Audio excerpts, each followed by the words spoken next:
பரிவாரமாகும். உம்மாலன்றி இது யாரால் கூடும்?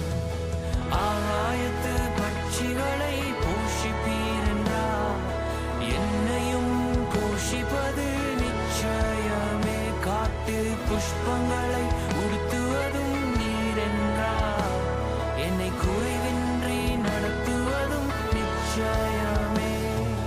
கிரகிக்க முடியா காரியம் செய்வீர், சர்வ